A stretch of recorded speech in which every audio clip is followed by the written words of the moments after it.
nomination papers. They say that my pictures were not well visible, and even that I went back to get other photos, and that was a wastage of time. So they pushed me to another day.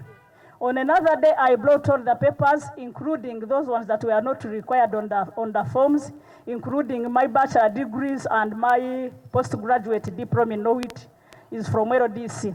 So when they refused to nominate me, now the other worst part of it is that now the returning officer disappeared with my nomination forms together with my academic papers. It was around 11 on 23rd. Then I requested the man that if he's not nominating me, he rather bring me back my papers. The man locked himself inside. What I did, I had no help because, you know, with them, they are fully protected with all the government machineries, that is police and military. But I know they were working under the instructions of Nabbanja, as you know, because Nabbanja had clearly said that KAKUMIRO and Bunyoro as a sub-region, NUP will not go there. But it was a shame to her, shame upon Nabbanja, because when our president came to Greater Kibale, that is Kagadi, KAKUMIRO and Kibale, there was a electricity, the current saying, which Nabbanja could not stand. To an extent that she denied us a venue at KAKUMIRO Police, where we have our government playground called Kakeka, but our president told us that it is our right as Ugandans to access those premises. We went there, and that is the reason as to why Nabbanja feared. Because since I'm the very person who stood against her in 2021, how comes that she was, together with the returning officer, we are alleging that I don't have academic papers. So that is where I am. But I want to tell Ugandans and people of KAKUMIRO and Bunyoro sub-region as a whole that this is our time. We cannot remain that impunity of Nabbanjas and their master, Museveni, who are taking Ugandans as their servants, who are taking Ugandans as their products. Because Priya Nabbanja has said that I will not contest, or else she buys me. And I responded to her, even I have WhatsApp messages, that are you buying me as a product?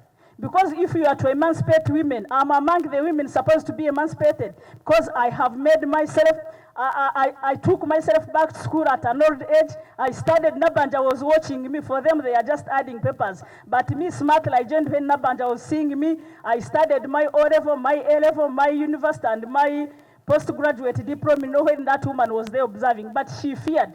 She feared because she knew that how she has treated our president during his campaign tours in Bunyoro may not leave her the same. But I want to also to make this announcement that however much Nabbanja denied me this opportunity to contest, I'm telling her that their government is coming to an end. We cannot stand that impunity where even you make application to get a job like other Ugandans. We have children who have educated young people. We have people who could be enjoying Ugandans' rights as Ugandans, but the Nabbanjas are taking it for granted that you must pass through them either to contest, either to get an opportunity, and this impunity must come to an end. That is the message I can give to Ugandans. People power, our power.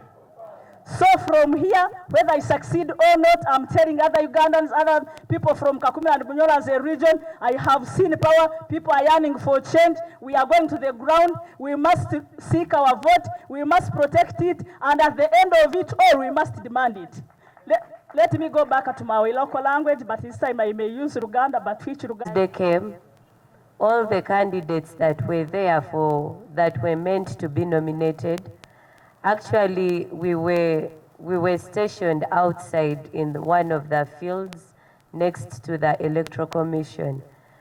Our two candidates did not make it to the Electoral Commission. That is our Bukedya County MP candidate and the woman MP candidate.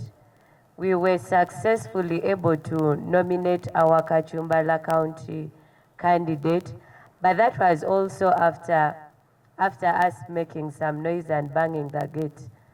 He successfully got nominated at around 6 p.m. And that night, when we're going back to our places of residence, I'm sure you can hear my voice is not all that good.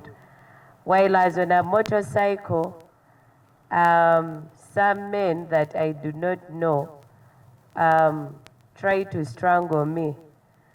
But it's good I had moved with a team of friends, so that is how we're able to rescue ourselves and we ran so fast.